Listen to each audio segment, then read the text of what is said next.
Bazısının dostu, kandadası yağmurunu bil ma'ruf. Ve yenhavna anil münker. Yakşılıkı buyuruydu, yamanlıktın tusudu. Allah Teala mana şu arkalık her bir ayal çoğun kişi ümmetini davet kılışka, hakni yetkizişke, kişilerge nasihat kılışka çakırıp koydu.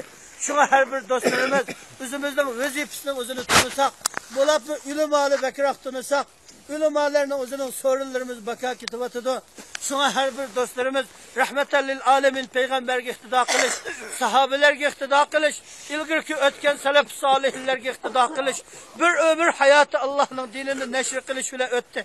Bir ömür hayatı Huda'nın dinini davet kılış bile öttü. Vahalani ki bizli ço hazır.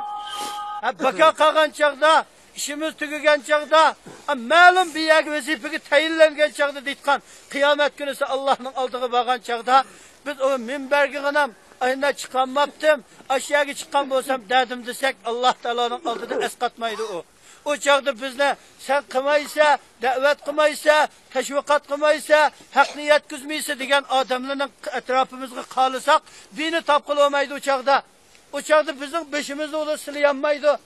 Allah'ın ki dinini çukum üzümüz, Allah Teala bizge buyruklu verdi. Fesle bima tu'mer ve ariz anil cahilin. Buyrulgununu ceranlık sözle vergin. Nadallavili çatıkın olmuşsun. Cahillidin yüzünü örgün. Bunda adamlarını gibi sinet kılma dedi.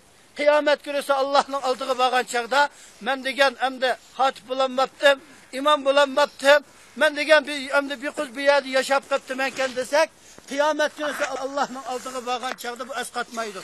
Şu ehli dozaklar dozakı kipulap, ya leytana eta'na sadatana ve kübra'ana, vay bizim halaketimiz, vay bizden vayrançılıkımız, biz çoğunlarımızı itaat kıttımızken, hücaylarımızı itaat kıttımızken, onu bizden hak yoldan azdırıp diken emes mi? Ey Rabbimiz boğan Allah, ta'tihim zehfeyni minel azab, bizden azdırgıcı kuşlarga işkahetse azab.